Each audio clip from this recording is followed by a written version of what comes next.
Hola Diego, bienvenido a esta nueva cátedra de Sociedad y Salud, y a los participantes también bienvenidos. Hoy día tenemos como expositor a Diego Palacios, que es profesor asistente del Centro de Investigación en Sociedad y Salud de la Universidad Mayor, doctor en Sociología de la Universidad de Groningen de los Países Bajos, magíster en Psicología Educacional y psicólogo de la Universidad Católica de Chile, y sus áreas de interés son las relaciones de pares en adolescentes, los análisis de redes sociales, el bullying y victimización escolar, y los procesos de selección e influencia social, amistades y comportamiento prosocial.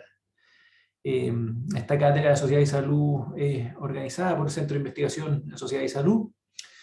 Colabora el doctorado en Políticas Públicas y Calvolab. Y el título de la charla que nos va a presentar el doctor Palacios hoy es Análisis de redes sociales e inclusión educativa, estudio del caso chileno. Muchas gracias, Esteban, por la presentación. Voy a compartir pantalla. ¿Me puedes confirmar, Esteban, si se ve la...? Perfecto. Bueno, como dijo Esteban, el título de la presentación de hoy es Análisis de redes sociales e inclusión educativa, estudios del caso chileno. Y la idea de este título es tratar de mostrarles cuál ha sido, digamos, mi trayectoria investigativa, especialmente utilizando el análisis de redes sociales en contexto educativo, con distintos tipos digamos, de actores sociales dentro de la escuela. Y me voy a enfocar hoy día en estudios donde he utilizado en conjunto con mis colaboradores información de escuelas chilenas. La estructura de la presentación: primero voy a referirme brevemente a lo que es inclusión educativa y análisis de redes sociales para introducirlo. A muchos de ustedes quizás no conocen el análisis de redes, y después voy a enfocarme en ciertas áreas temáticas y algunos estudios que he realizado en términos de etnicidad y capital cultural, también agresión, victimización y prosocialidad. Otro grupo de estudios en rendimiento académico y estudiantes con necesidades educativas especiales, y otras temáticas, y voy a cerrar con desafíos y próximas investigaciones. Sobre la heterogeneidad de la inclusión escolar, hay una discusión actual sobre las formas y mecanismos por los cuales las escuelas, digamos, administran heterogeneidad académica, también social, cultural y étnica.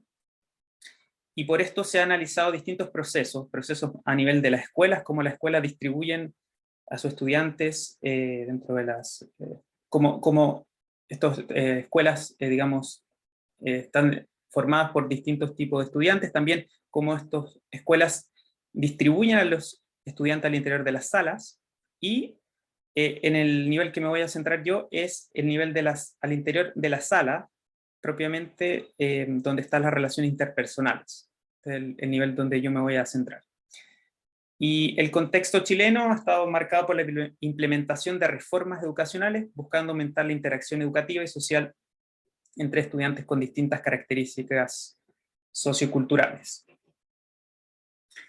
Y uno digamos, de los supuestos por los cuales digamos, parte el análisis de redes, y en especial en este contexto, es que la inclusión educativa no se va a lograr necesariamente por tener estudiantes con características distintas de la sala, por la mera proximidad física, sino que la interacción y la interacción, digamos, positivas, para eso se necesita algo más, y para eso necesitamos investigación que incorpore interacciones entre estudiantes o interacción entre otros actores educativos, y el objetivo de esto es el desarrollo de lo que se ha llamado redes sociales equitativas, donde estudiantes interactúan con pares con otras características sociales, como clases sociales, etnias o características, por ejemplo, académicas. Y en este contexto, el análisis de redes sociales aparece como una herramienta clave para la investigación en inclusión educativa, porque nos permite estudiar las relaciones interpersonales.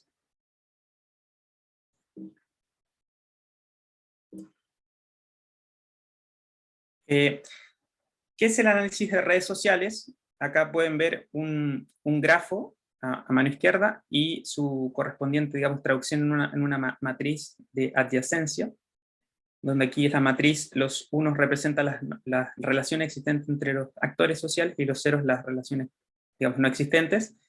Y una definición de lo que es el análisis de redes sociales es una perspectiva que investiga relaciones existentes entre entidades sociales. Las entidades sociales, estos actores pueden ser desde personas, pero también pueden ser grupos, pueden ser empresas, organizaciones, incluso países. Y se centra tanto en actores individuales, pero también en pares de actores llamados diadas, o en triadas, o en ciertos subgrupos dentro de la red, o en características de la red completa. Hay distintos niveles en los cuales nos puede ser útil el análisis de redes. Y además, un supuesto en este tipo de análisis es que los actores y sus acciones se consideran interdependientes en lugar de unidades autónomas. Y esto es quizás distinto a otros tipos de análisis, digamos, tradicionales o estándar en las ciencias sociales. Acá, digamos, lo principal es la interdependencia entre las acciones de los sujetos. Y acá se considera que la posición de los actores sociales en la red provee o restringe sus oportunidades y acciones individuales y colectivas, y los vínculos entre actores, ya vamos a revisar una clasificación de los vínculos posibles que uno puede estudiar, pero aquí los vínculos son entendidos como canales para transferencia o flujo de recursos materiales o inmateriales.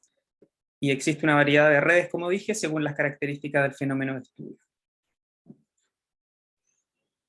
Y acá, esto es digamos, quería ejemplificar cómo una forma de recolectar la información en el terreno, y esta es, se le pregunta a los estudiantes que marquen con una X quién ellos consideran de esta lista de compañeros de curso, quienes representan sus mejores amigos. Y luego, con la información de esta lista, donde en el fondo se delimita la red, en este caso es una sala de clase, podemos construir, en base a esta información, construimos y podemos posteriormente analizar los procesos que están en juego. Y acá, como les mencionaba, hay una clasificación de los tipos de redes que pueden ser estudiadas, que van desde grandes categorías que pueden ser desde similitudes, en términos de compartir la misma ubicación espacio-temporal, por ejemplo, o membresía a ciertos clubes o a eventos, o también compartir el mismo atributo, mismo género, o otro tipo de variable. Después tenemos una segunda categoría que son las relaciones sociales, lo más clásico, digamos, por ejemplo, relaciones de parentesco, ser amigo, ser jefe de otro actor, competidor, etc. Tenemos relaciones afectivas, por ejemplo, de preferencia, de aceptación, de rechazo de otros actores. Tenemos cognitivas, si conoces a alguien, si percibes a alguien de alguna determinada manera. También tenemos otra categoría de interacciones, como por ejemplo en términos de relaciones, por ejemplo, sexuales, o de relaciones de ayuda, cooperación, o en términos de flujo de información o de recursos. O sea, una amplia variedad de relaciones que pueden ser estudiadas dependiendo del fenómeno de estudio. Obviamente cambia si estudiamos escuelas, o estudiamos empresas, o estudiamos temas de innovación, va a cambiar la red y lo que está en juego en ese tipo de red. Y esta es una distinción quizás clave en análisis de redes, que son la distinción entre redes completas y redes personales. A la izquierda ven una red completa, que es el ejemplo de la sala de clase, cuando delimitamos esta entidad social que queremos estudiar, que en nuestro caso es una sala de clases, y tenemos por tanto la lista completa de todos los actores que forman parte de esa entidad social. Y se les pregunta a cada actor sobre sus relaciones con el resto de los actores. En cambio, en la parte derecha ven una red también llamada redes egocéntricas o redes personales, y aquí lo principal es que tenemos información desde el punto de vista de un actor focal que se llama ego, y él reporta sobre las relaciones que él percibe con otros, e incluso se le pregunta a veces las relaciones que percibe sobre sus contactos, entre sus contactos. Pero aquí está la clave, que en las redes completas tenemos información desde el punto de vista de todos los actores. Eso nos permite el cálculo de una serie de indicadores muy distintos a los que tenemos en las redes egocéntricas. Y en términos generales, en las redes egocéntricas, que se utilizan mucho, por ejemplo, en estudios de capital social, las variables de redes tienden a ser una variable independiente, una variable predictora de otro tipo de comportamiento. En cambio, en las redes completas, en este diseño de redes completas, generalmente la variable dependiente, lo que queremos entender son los procesos de formación de vínculos. En esta presentación, y lo que me he enfocado en mi trayectoria, ha sido en redes completas, y es lo de lo cual les voy a hablar principalmente hoy. Y en términos de los mecanismos sociales que pueden estar en juego, hay distintos mecanismos, desde los llamados procesos endógenos estructurales de la propia red, y acá tenemos procesos de reciprocidad en los vínculos. Quizás ejemplo más claro es la amistad, que las amistades tienden a ser recíprocas. También lo que se llama clausura, que es, en el caso de una triada, es este dicho de que yo tiendo a ser amigo de mis amigos, por tanto hay un cierre triádico. Tenemos otros tipos de patrones que tienen que ver con la popularidad, actores que son más centrales que otros. También tenemos en otro tipo de redes estas instancias donde actores, también se llama corretaje o brokerage, donde actores, dada su posición, pueden tomar ventajas en términos del flujo de información, de frenar el flujo de información, de desviarlo, modificarlo, etc. También tenemos otro tipo de variables a nivel de los actores, y si este tipo de variables influyen en que estos actores sean más centrales o no en la red. Y por último tenemos factores contextuales, como otro tipo de redes que puedan estar influyendo. Esto se llama estudios de redes múltiples, y aquí tenemos un ejemplo claro en redes de amistad y redes de cooperación. O sea, generalmente los amigos tienden a ayudarse mutuamente, y viceversa. Personas que se ayudan tienden también a ser amigos. Y tenemos por último factores espaciales, factores de proximidad, vivir en el mismo barrio, etc. Todos estos mecanismos sociales son los cuales nosotros de alguna manera queremos examinar o testear en este tipo de estudios. Y acá es una representación gráfica de este tipo de procesos que ya mencioné: reciprocidad, transitividad, actividad y homofilia, que no lo mencioné, pero es básicamente es la formación de un vínculo en base a una similitud en una característica que puede ser sociodemográfica o en alguna otra variable. Y otra definición importante para esta presentación son lo que son las redes, digamos, llamadas, transversales y longitudinales. Y a la mayoría de los estudios que voy a presentarles hoy va a ser con redes longitudinales, estudios pero solo con 2 o 3 mediciones en el tiempo, y también tengo algún par con datos transversales. Y acá el enfoque obviamente es distinto, en el sentido que si yo tengo solo una observación, solo puedo decir algo sobre la estructura, qué estructuras están más presentes en mi red, que quizás lo esperable por azar. Y para los análisis longitudinales tenemos más preguntas sobre qué tipo de mecanismos sociales influyen en el cambio en los vínculos en la red. Y acá, solo para mencionar, si alguien está interesado en buscar más, no voy a entrar en detalles de los métodos específicos, pero estos son los tipos de modelos utilizados. Para datos transversales utilicé los Exponential Random Graph Models, y para datos longitudinales los Stochastic Actor Oriented Models. Y este es un ejemplo de una tabla de resultados con este tipo de modelos. Generalmente se parece a lo que sería una regresión, digamos, logística, y tenemos un estimador, un error estándar y un p-value asociado, y acá tenemos la lista de efectos que cada efecto refiere a cierto mecanismo social que estamos testeando en nuestra red, para que tengan una intuición, digamos, del tipo de análisis. Ahora sobre los estudios que he realizado, voy a comenzar con estudios sobre etnicidad y capital cultural. Voy a ir va a ser bastante, digamos, breve en cada tipo de estudio, solo mostrarles un resumen.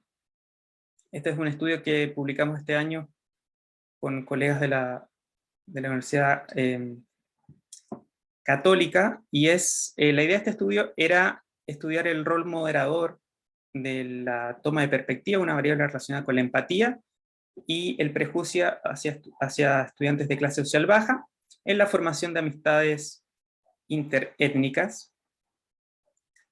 Y esto fue un estudio con 5 salas, digamos, que presentaban una considerable diversidad étnica, alrededor del 50% de estudiantes extranjeros, y tuvimos 3 mediciones, y acá la variable de red fue amistad, y queríamos ver el efecto de etnia, de toma de perspectiva y de prejuicio hacia clase social baja.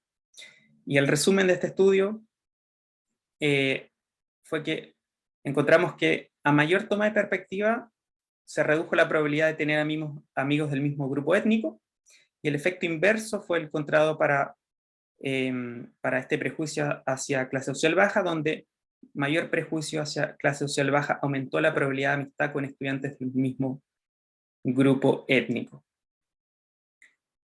En relación al capital cultural, este es un estudio donde quisimos investigar el efecto de variables de capital cultural. Analizamos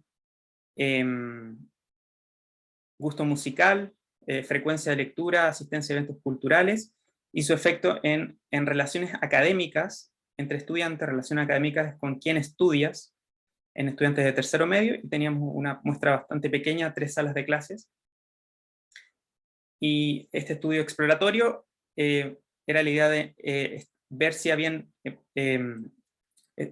un efecto distinto de las variables de capital cultural sobre la formación de redes académicas, y tenían una sala perteneciente a colegios de distinta dependencia administrativa. Y nuestros resultados de este estudio fueron que encontramos una similitud en gusto musical. Fue un factor relevante para la formación de relaciones académicas en escuelas privadas y subvencionadas, mientras que en la escuela municipal la similitud en frecuencia de lectura fue un factor relevante para este tipo de relaciones académicas. En relación a variables de agresión, victimización y prosocialidad, tengo un estudio publicado en 2019, donde nos preguntamos si estudiantes que reportaban altos niveles de victimización tendían a escoger amigos con un determinado patrón, y lo que nosotros esperábamos es que prefirieran amigos, digamos, con altos niveles de prosocialidad, amigos que lo pudieran ayudar, darles apoyo a estos estudiantes victimizados, y también que estos estudiantes victimizados evitaran a estudiantes agresivos. También una muestra de 5 salas de clases, de cuarto básico, y el resultado principal de este estudio fue que, como esperábamos, estudiantes victimizados prefirieron establecer relaciones de amistad con estudiantes prosociales. No encontramos efectos en relación a los niveles de agresión de los estudiantes. Otro estudio que fue parte de mi tesis doctoral fue un estudio donde lo que queríamos hacer era estudiar las relaciones de amistad y antipatía. Las relaciones de antipatía son relaciones de rechazo, con quien alguien no quiere estar o compartir tiempo. Y queríamos estudiar en qué medida el yo percibir a otros estudiantes como agresivos y víctimas, en el fondo predecía de alguna manera las relaciones de amistad y antipatía.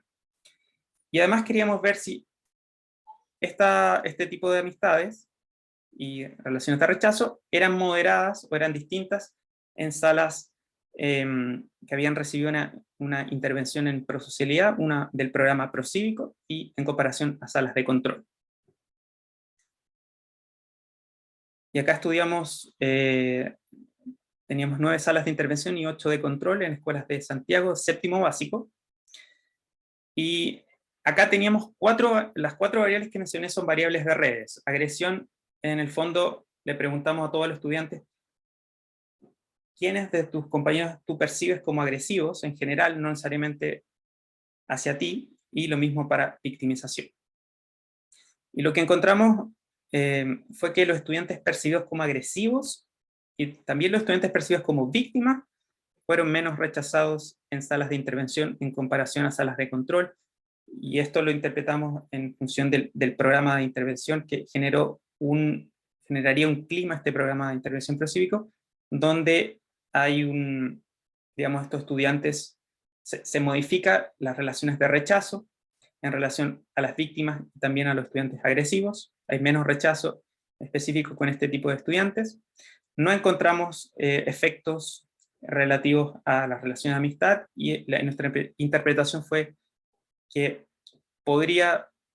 debería ser más fácil modificar relaciones de rechazo que formar nuevas relaciones de amistad que conllevan una serie, digamos, de tiempo y esfuerzo adicional. Este es otro paper que está en prensa, también parte de mi tesis doctoral, y acá lo que queríamos examinar, también con redes de amistad, era hacer una distinción entre lo que llamamos percepción diádica y percepción reputacional. La percepción diádica es si yo percibía a otro estudiante como prosocial, como cooperador, como agresivo y como popular, y la percepción reputacional refería a una variable a nivel agregado, si este estudiante era percibido por sus compañeros agregadamente por la mayoría de la sala, de una determinada manera, y queríamos ver si había una correspondencia entre estos efectos de percepción diádica y percepción reputacional, esta percepción agregada. Esto fue hecho en 18 salas de cuarto a sexto básico, y encontramos diferencias en términos de que adolescentes, digamos, tuvieron más probabilidades de hacer amigos con compañeros percibidos como prosociales. En términos de percepción reputacional, estudiantes que eran ampliamente percibidos como prosociales, pero tendieron a los adolescentes a evitar amigos o tener amigos con compañeros percibidos como agresivos, pero no a nivel de la agregado de agresión, sino específicamente a nivel diádico. Y esto quiere decir que quizás para evitar una relación con un estudiante, de amistad con un estudiante agresivo, más que la percepción de estudiante a nivel global, si es agresivo o no, me importa si yo lo percibo, digamos, como agresivo. Ahora pasando a estudios con rendimiento académico, publicamos el 2015 un estudio sobre el efecto del rendimiento académico en la formación de amistad, y estudiamos salas de tercero básico, y en este estudio encontramos que estudiantes con mejor rendimiento académico tuvieron mayores probabilidades de ser nominados como amigos, y específicamente por pares que presentaban un rendimiento académico inferior. Estaba esta relación de que estudiantes con bajo rendimiento tendían a nominar como amigos a estudiantes con mayor rendimiento académico. Esto también es importante, digamos, tercero básico, una edad donde todavía, digamos, no se ha entrado a la adolescencia, por tanto las variables, digamos, o lo que, digamos, el peso de los padres y los adultos, profesores, digamos, tiene más peso, y la cultura, digamos, académica también tiene un peso más importante, que sí que lo evaluamos en un momento posterior en la adolescencia. Sobre rendimiento académico, este es otro paper de mi tesis, donde estudiamos, queríamos evaluar el efecto de variables de rendimiento académico y de mala conducta escolar en redes académicas y de amistad, comparando salas con distinta composición académica. Aquí teníamos salas que pertenecían a escuelas donde había digamos, una distribución de los estudiantes en base a su rendimiento académico.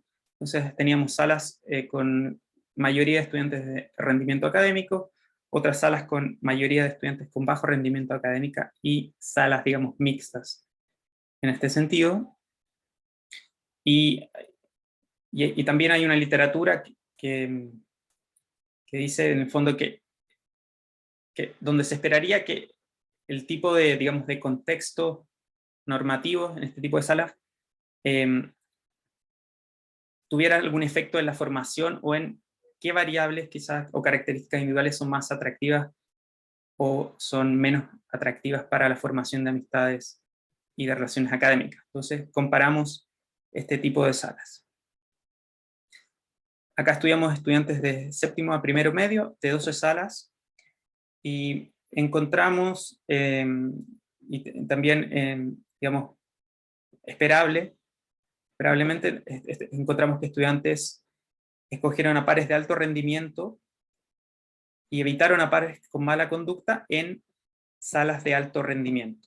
O sea, en salas de alto rendimiento, salas competitivas, en teoría, en términos del rendimiento académico, encontramos que estudiantes tendieron a preferir a pares de alto rendimiento y a evitar pares con mala conducta como compañeros de estudio en relaciones académicas. Y en general, en todo tipo de salas, observamos que esta relación entre amistades y relaciones académicas, donde amigos tienden a estudiar en conjunto y, digamos, compañeros de estudio también tienden a ser amigos. Sobre necesidades educativas especiales, estoy colaborando en un working paper, y estamos, en este working paper estamos analizando redes académicas y redes sociales, digamos, redes de amistades de estudiantes con necesidades educativas especiales. Y acá tenemos una muestra de casi 1000 estudiantes y 41 profesores en escuelas municipales de Santiago.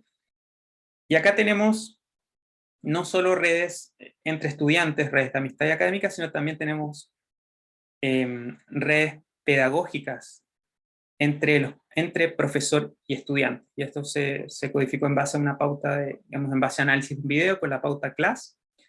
Y entonces aquí tenemos no solo redes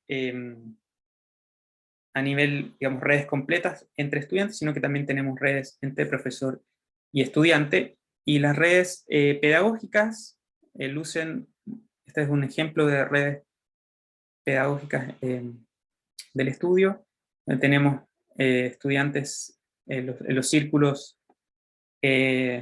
naranja, tenemos estudiantes con necesidades educativas especiales, tenemos en círculos verdes estudiantes sin necesidades educativas especiales, y tenemos el profesor de matemáticas cuadrado negro, y en cuadrado blanco tenemos educadores diferenciales, si no me equivoco. O sea, acá podemos ver que digamos, las redes son bastante diversas. Hay redes donde tenemos muchos estudiantes que están aislados en términos pedagógicos, no solo del profesor, pero también del educador diferencial. Hay otras salas donde están más integrados los estudiantes. Entonces estamos estudiando cómo se integran este tipo de estudiantes en escuelas que también tienen un programa de integración escolar. Por último, voy a hablar de otras temáticas, y acá participé en un estudio que fue enviado recientemente sobre redes de apoyo pedagógico. Estas son redes entre actores educativos como profesores, directivos, personales de apoyo, en términos a, digamos, consulta en términos pedagógicos sobre qué hacer en situaciones, digamos, con sus estudiantes, en términos específicamente pedagógicos, y estudiamos 10 escuelas públicas en la región de O'Higgins, y queríamos entender si, qué efecto tenían, por ejemplo, el cargo, si los directivos eran más buscados como fuentes de consejo, también años de experiencia en la escuela, edad, género. Y lo que encontramos es que estas redes, digamos, hay una baja densidad en las redes, en estas redes de apoyo, están concentradas en pocos colegas, y generalmente son directivos, y donde una particularidad de este tipo de red es que los vínculos tienden a no ser recíprocos. Y además los vínculos se dan también por similitud en género, edad y cargo. Y acá tengo una visualización de este tipo, de las escuelas participantes en este estudio, y tenemos acá los directivos en naranja, tenemos educadores iniciales en verde, y también tenemos docentes primarios de primaria y secundaria y profesionales de apoyo. Acá podemos también ver que la red, hay cierta diversidad en torno a las redes, y en general algo que resalta es que la visualización es que los directivos, los círculos naranja, son los que son más centrales en la red, y acá tenemos que el tamaño de los nodos acá está ponderado por la cantidad de nominaciones recibidas, por la cantidad de, digamos, de consejo que reciben los directivos. También participé en un estudio reciente sobre redes de coautoría, sobre estudios que analizaron política educativa en Chile en el periodo entre 1990 y 2019, y analizamos estas redes a nivel descriptivo en términos de los países, digamos, de los coautores, las instituciones y los investigadores. Y hicimos una extracción de 3 metabuscadores internacionales, y la idea era ver cómo eran estas redes en un sentido más descriptivo. Y lo que encontramos en este estudio fue que las redes internacionales para esta área en política educativa se focalizaban con investigadores, digamos, de países de Europa y Estados Unidos, y a nivel nacional, a nivel de instituciones, había una relación entre instituciones de mayor prestigio, instituciones tradicionales de educación, aunque se han ido formando con el tiempo grupos, digamos, subgrupos de la red cada vez más amplios y diferenciados. Acá tengo una visualización a nivel de institución de estos estudios, y tenemos el vínculo, digamos, gris, donde se puede ver mayor grosor, indica una mayor colaboración, en este caso, entre la Universidad de Chile, no sé si se ve mi cursor, la Universidad de Chile y la Universidad Católica. Y tenemos por color, utilizamos un método de detección de subgrupos para identificar ciertos clústeres al interior de esta red.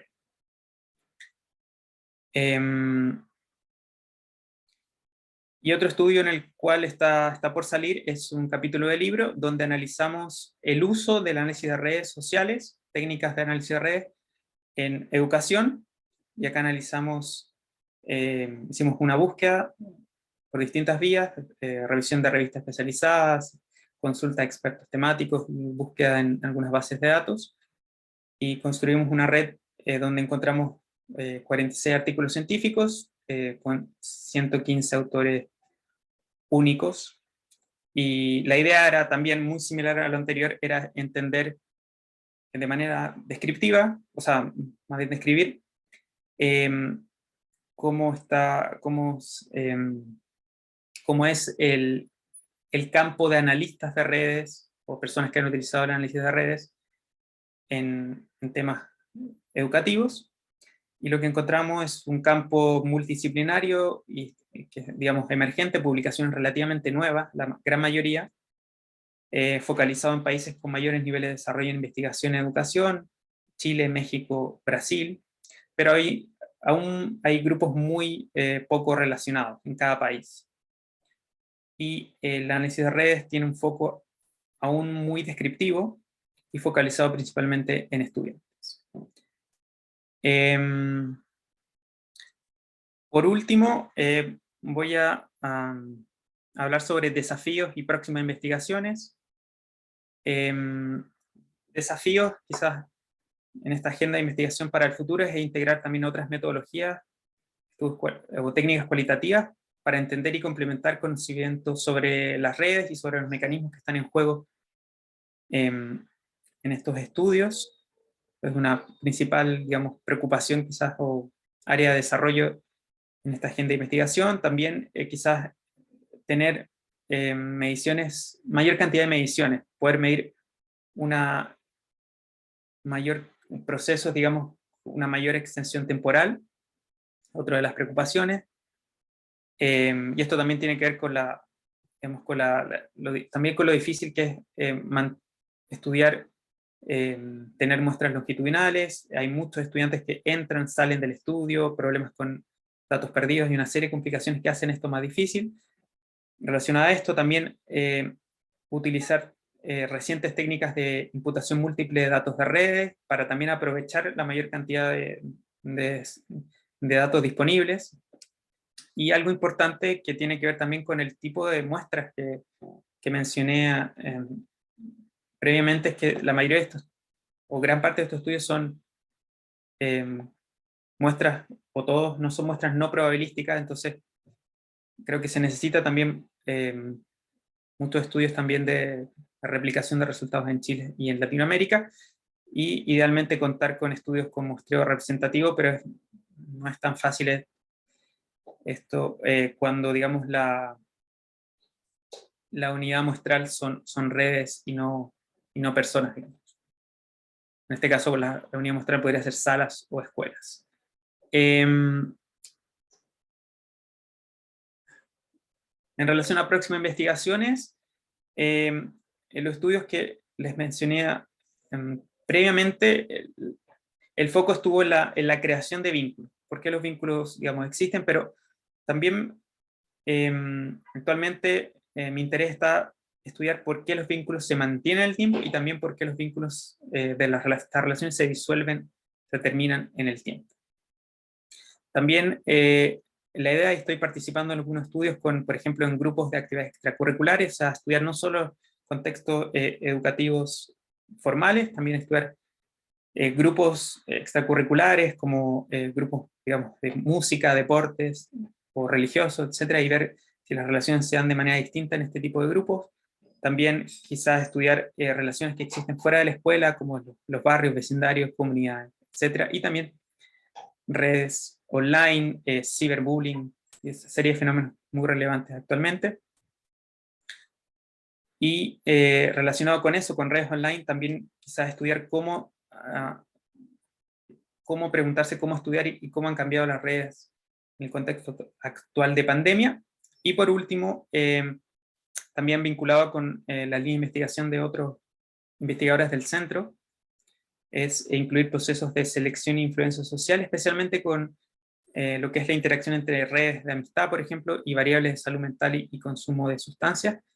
Y especialmente voy a graficar lo que son estos procesos de selección e influencia social. En este caso es con consumo de cigarros. Y el ejemplo es, en el fondo, si nosotros tenemos un tiempo T, podemos observar que dos individuos que comparten la misma característica, en este caso puede ser los individuos en círculo negro, presentan un consumo alto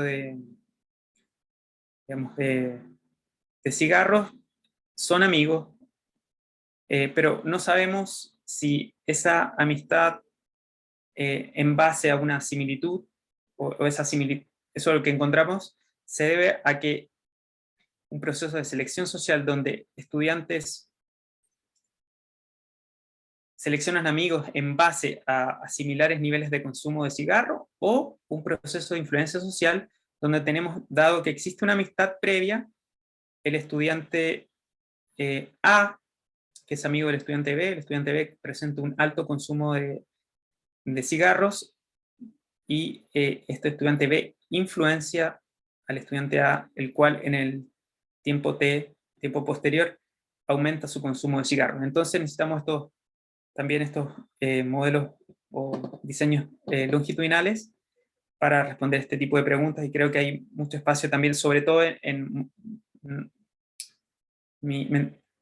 mi conocimiento es que no hay estudios con este tipo de variables aún en Chile. Eso, muchas gracias por su atención, y acá también les dejo un par de links para quienes quieran saber más sobre detalles de cada uno de los papers que mostré. Así que les dejo el link de la página del CIS y de mi perfil en ResearchGate. Muchas gracias. Muchas gracias a ti, Diego. Ahora abrimos el espacio para preguntas que se puede hacer por el botoncito que sale abajo que dice Q y A. Y a veces se demoran un poco en hacer preguntas, entonces yo mientras tanto voy a... Ah, mira, no se demoraron tanto. Nicolás Montalva pregunta, ¿qué es la, entre comillas, toma de perspectiva? Y después vienen otras preguntas que no sé si están relacionadas o no, así que las leo. ¿Qué tan recíprocas son las nominaciones de amistad? Yo creo que eso es aparte. O sea, ¿qué es la toma de perspectiva? La primera pregunta, y la segunda es ¿qué tan recíprocas son las nominaciones de amistad? ¿Qué se ha estudiado o qué crees tú que indica en que sean más o menos recíprocas? Sí, bueno, muchas gracias, Nicolás, por la pregunta. La toma de perspectivas es una variable, por lo que yo entiendo, es que en el fondo se le pregunta al estudiante su capacidad de ponerse en el lugar del otro. De qué manera el estudiante es capaz de, claro, de ponerse en el lugar del otro, y por eso es uno de los, como una variable muy relacionada, que es como una dimensión de lo que es la variable de empatía. Eso es básicamente la toma de perspectiva. Entonces, aquí en ese estudio esperábamos que estudiantes que fueran más empáticos, fueran capaces también de también ser más diversos y abiertos en términos de su relación con estudiantes extranjeros. Esa básicamente fue la idea. Y en relación a las nominaciones de amistad, es una buena pregunta. En general, en términos de, si pudiera dar un porcentaje de la cantidad de nominaciones, de relaciones que son recíprocas, en general son más del 50%, probablemente, pero también depende, porque, por ejemplo, si estamos estudiando los estudiantes que son más populares, estudiantes más, quizás más atractivos, que tienen mayor prestigio en la red, pensemos en una red de adolescentes, también existen estos fenómenos donde estudiantes más populares tienden a ser muy selectivos en la cantidad de nominaciones que ellos, digamos, mutuas de estos estudiantes. Y también existe el fenómeno de... Entonces, por tanto, estos estudiantes tienen muchas relaciones de entrada, reciben muchas nominaciones, muchas personas dicen ser sus amigos, pero ellos dicen ser amigos de muchos menos. Entonces, está este fenómeno de prestigio en juego. Y el caso inverso son estos estudiantes con menor estatus social individual, que a veces se le ha llamado también relaciones como wannabe, o sea, estudiantes que dicen ser amigos de muchos estudiantes, pero en la realidad la cantidad de sus nominaciones o relaciones recíprocas son muy bajas. Es más como una deseabilidad de amistad que una amistad real, podríamos hablar. Que ha estudiado que sean menos recíprocas también depende, redes positivas, por así llamarlo, redes de amistad, de cooperación, tienden a ser más recíprocas que redes negativas, por ejemplo, como redes de bullying. Redes de bullying también parte por la definición, por esta simetría digamos, de estatus social individual y a veces incluso digamos, de capacidad física de agresión, tienden a ser totalmente unidireccionales, digamos. Hay un agresor y una víctima. Ese es un ejemplo de redes, digamos, negativas, entre comillas, que raramente son recíprocas. No sé si hay otra pregunta. Sí, en el chat hay el comentario y pregunta de Catherine Dinamarca, que te felicita, dice que es interesante la línea de investigación. y cuenta un estudio que ella está realizando a través de la muestra cualitativa en que ha podido observar relaciones hegemónicas entre profesores y profesionales asistentes del PIE que pueden facilitar o ser una barrera al momento de realizar acciones colaborativas para el apoyo y aprendizaje de estudiantes con NEE. Lo que depende, en mi humilde opinión, dice ella, de factores endógenos propios de las dinámicas internas de las escuelas. La pregunta es, ¿qué características de vínculo tienen estudiantes con NEE con estudiantes normotípicos? No, bueno, en el estudio que mencioné todavía no tenemos, todavía estamos trabajando en esos resultados.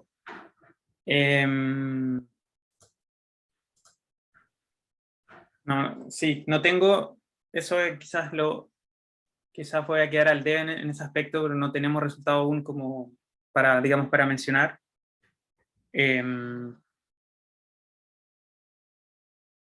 Pero lo que quizá uno pudiera esperar,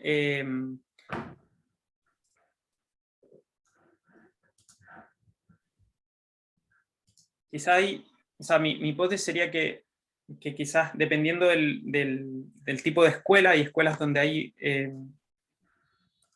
una mayor énfasis en términos de integración explícita de estos estudiantes.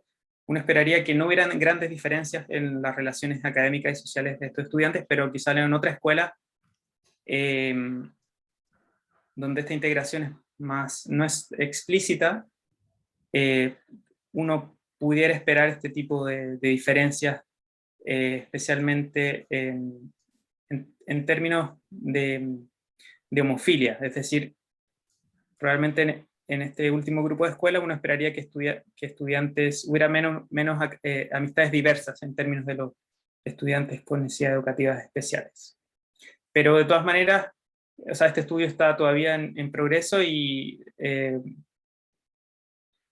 creo que, digamos, no se ha hecho mucho, no se ha investigado mucho en esta línea, entonces quizás un estudio que puede aportar algunas luces al respecto de la integración de este tipo de estudiantes. Pero eso es lo que puedo mencionarle a Catherine por el momento. Muchas gracias por la pregunta. Mientras salgan unas preguntas, yo aprovecho de hacer algunas. Algunas de nosotros lo conversamos, pero las fuentes de datos, sobre todo ahora, me vuelve esa pregunta, porque presentaste varios estudios y todos parecieran estar mirando como muestras distintas, que van de los 100 a los 700 estudiantes. Bueno, en el caso de las redes escolares, también están las redes ahí académicas, que ahí los datos me quedan claros de dónde vienen, pero las redes escolares son todas estudios ad hoc, en el fondo, se va y se busca esa muestra y se hace el estudio, o hay una gran base de datos en la cual estás volviendo una y otra No, vez. son muestreos por conveniencia. Entonces ahí hay como un trade-off entre, digamos, entre tener esta información como que es completa, rica en términos de los mecanismos sociales de esta red, pero perdemos en, digamos, representatividad o generalización de los resultados también. Perfecto, y cuando tú dices, dentro de los desafíos, dices justamente esto, voy a buscar muestreos Exacto. representativos con mayor cantidad de mediciones, ¿y existe algo de eso en Chile o básicamente tendrías que hacerlo Yo tú creo que autoría? no. Ya, No, yo entiendo que no hay en ya. Chile. Tendría que incluirse algo, idealmente algo así como en algún, no sé si algún tipo de prueba internacional, quizás, no sé, o prueba, sería lo ideal quizás en el CIMSE, que fuera así a nivel censal, pero no, sería Sí. soñar, digamos. Y si uno piensa en una encuesta tradicional, estoy pensando en la encuesta de drogas, por ejemplo, en población escolar, uno podría meterle un módulo como esa tarjeta que nos mostraste al principio, donde identificaban a otros participantes en el mundo, donde mencionaban a sus mejores amigos, por ejemplo. ¿Cuánto necesitaría meterle a una encuesta tradicional para que sea, para poder sacarle el jugo desde el lado del análisis de Claro. red? Es que ahí el problema es que es imposible delimitar la red, es demasiado grande. Muy grande, claro, porque no está en Entonces todas ahí las se áreas. trabaja desde el enfoque de Ego Redes, Mm. que si entiendo bien, por ejemplo, no sé si, por ejemplo, Antonia ha trabajado en algún paper en esa línea con estudios con Ego Redes, redes personales, digamos, y esto es totalmente distinto porque también ahí, o el estudio creo que, por ejemplo, publicaron Carla Olivarí con Álvaro, Mm.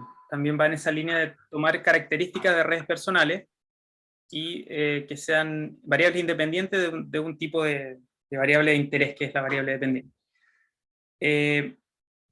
Pero yo lo que creo que se podría lograr es si, por ejemplo, uno tiene una lista de las escuelas en Chile, como hacer algún tipo de aleatorización a nivel de escuela, pero implicaría también fondos, financiamiento, me imagino, importante, digamos, pero algo así me imagino que pudiera ir en esa línea. Y al pasar de redes completas a ego redes, que sería el costo, vamos a meterlo aquí con una de estas encuestas donde es imposible mapear la red entera. La gracia es que uno crece en representatividad, pero ¿qué es lo que pierdes?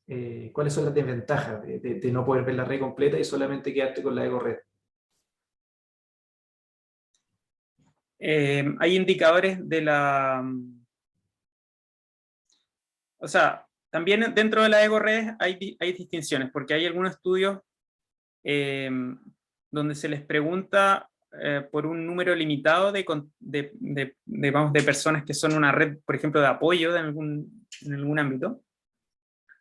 Y esto solo nos reporta los vínculos en relación de ego con estos contactos, pero a veces también se le pregunta sobre la percepción de ego, sobre los vínculos entre estos contactos. Y ahí se gana un poco en en qué medida también los contactos de ego se conocen entre ellos, digamos. Y ahí se puede calcular una serie de indicadores, pero en general la pérdida es más en términos de como los indicadores generales de la red, qué patrones existen en la red en general, qué procesos, digamos. Perfecto, claro. Observamos menos dimensiones de la red, al final. Claro, y también otro punto relacionado a eso es que en una red completa nosotros en general no solo sabemos qué vínculos existen, pero también sabemos cuáles no existen. En cambio, en una red personal solo sabemos cuáles existen, porque no tenemos una delimitación para saber qué vínculos no existen, digamos, porque la red es gigantesca, una red personal, digamos.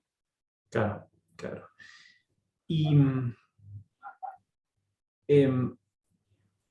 bueno, otra pregunta ahí mientras no salgan otras preguntas del chat, aprovecho yo de preguntarte por no sé, presentaste varios estudios que son como piezas de un puzzle más grande, ¿no es cierto? Sí. Y si uno tuviera que describirlos en grupos, unos son redes escolares y otros son redes académicas. Sí. Enfocando en el grueso que son los estudios que ha hecho en redes escolares, ¿qué conclusiones tú dirías que sacas más transversales y cuáles son las implicancias más prácticas de esos resultados? Porque en algunos casos puntuales lo discutiste, porque había un estudio Sí. que era de una intervención, por ejemplo. Claro. Pero las implicancias podrían ser muchas para los estudiantes, no sé, pues desde cómo van conformando y consolidando sus amistades, o desarrollando capital cultural, o lidiando con la victimización, o mejorando su rendimiento académico, etc.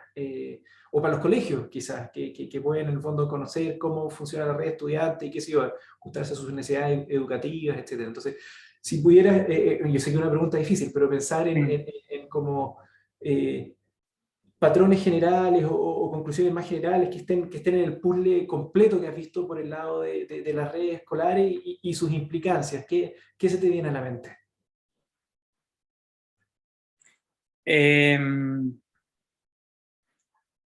Bueno, en la línea de lo que mencionaste de este estudio, por ejemplo, de la intervención, o este estudio también que evaluamos la distribución de los estudiantes en las salas de clase, como la distribución académica del estudiante, hay evidentemente un factor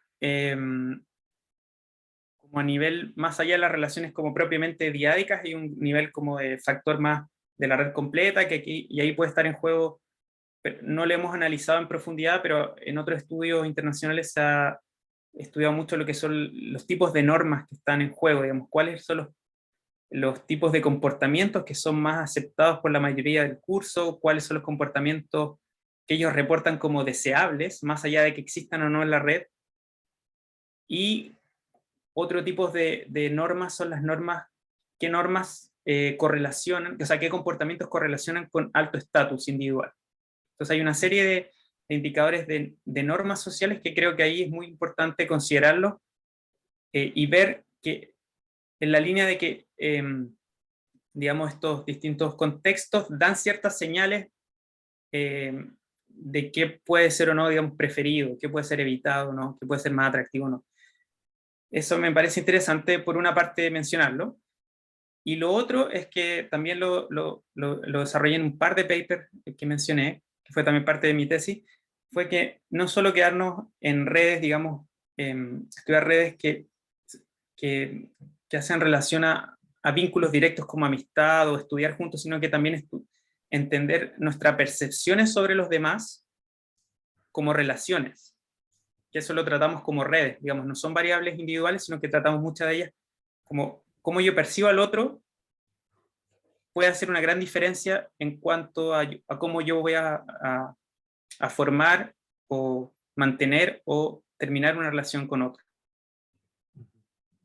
Y en esa línea hay estudios nuevos que con poblaciones, por ejemplo, con diversidad étnica, donde ven que es muy importante a veces, cuando no es clara la distinción étnica entre dos grupos, es más sutil, es muy importante para relaciones específicamente de rechazo, cómo un estudiante percibe al otro.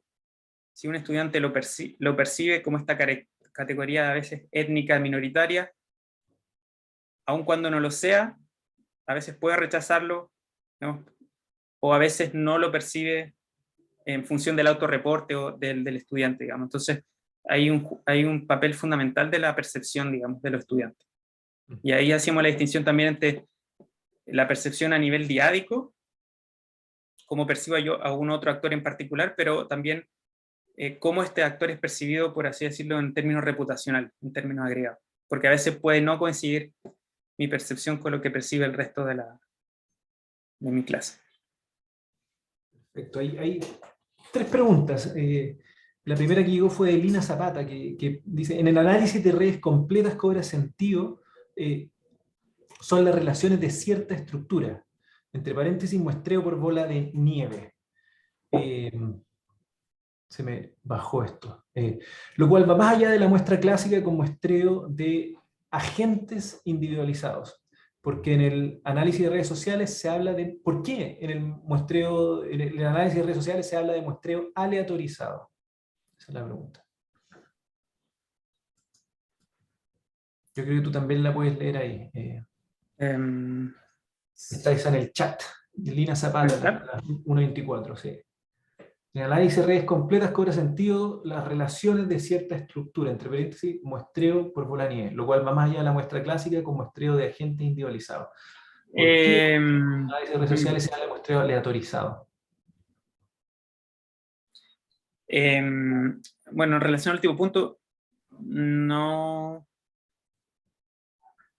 O sea, el único muestreo aleatorizado, excepto quizá alguna excepción de alguna encuesta que conozco en Estados Unidos, quizás como que muestreo salas de clase, como grupos con redes completas, en general el muestreo aleatorizado viene más de digamos, de diseños de ego redes, donde estas, que son parte de encuestas, digamos, con muestreo probabilístico.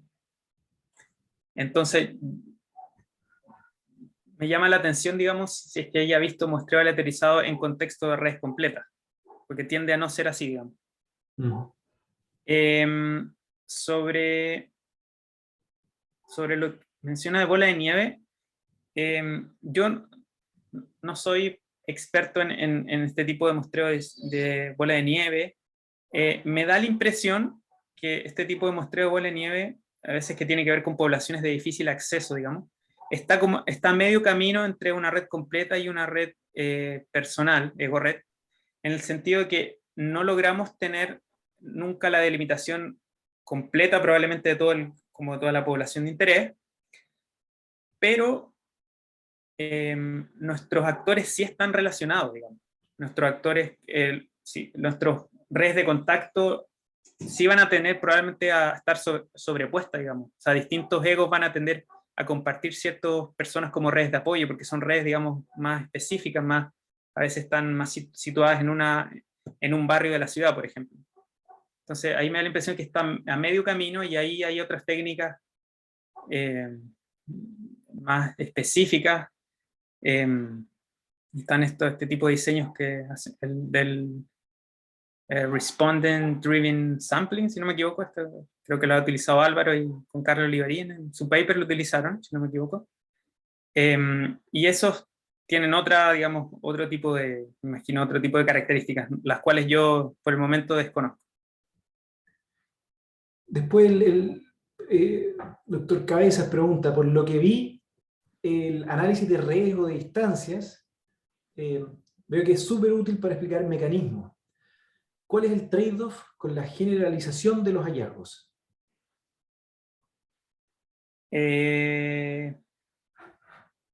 Sí, o sea, creo que lo mencioné de alguna manera antes, que es que todos estos muestreos en general de redes completas son muestreos por conveniencia, entonces se necesitan múltiples replicaciones de estos estudios en distintos contextos y ámbitos. Lo que sí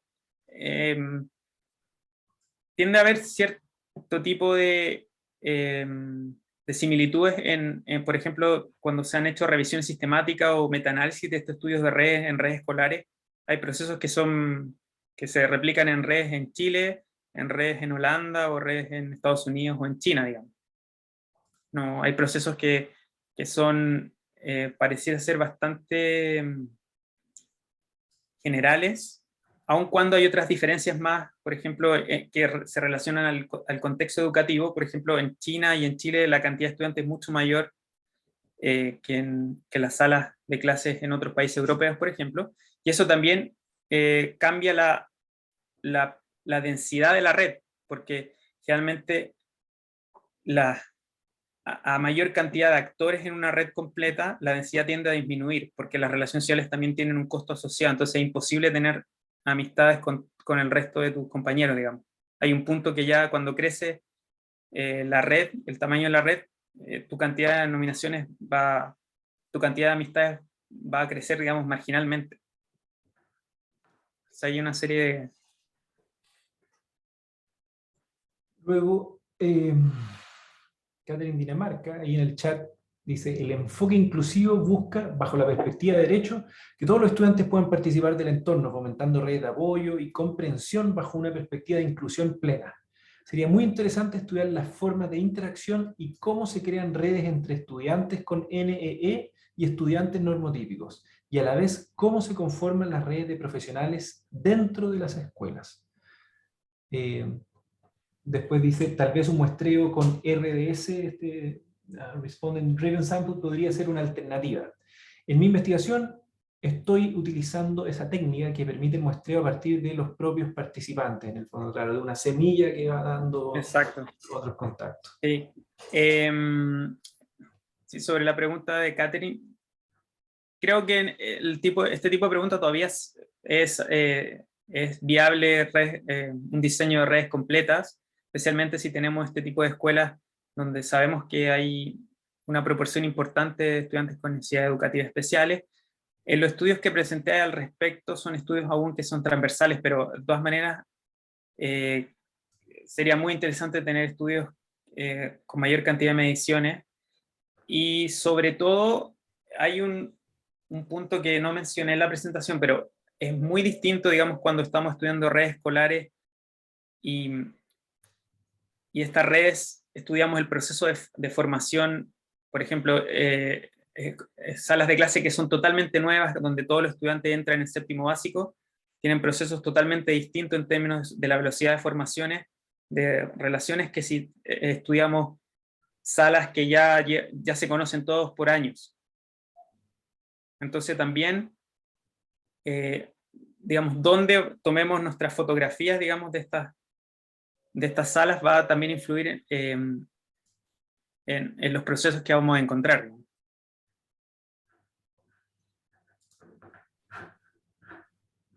Ya estamos en el tiempo, así que yo tengo muchas más preguntas, pero te las haré después, lo mismo que los participantes. nada, agradecerte mucho por la presentación, muy ilustradora de todo lo que has hecho, que ha sido una cantidad increíble.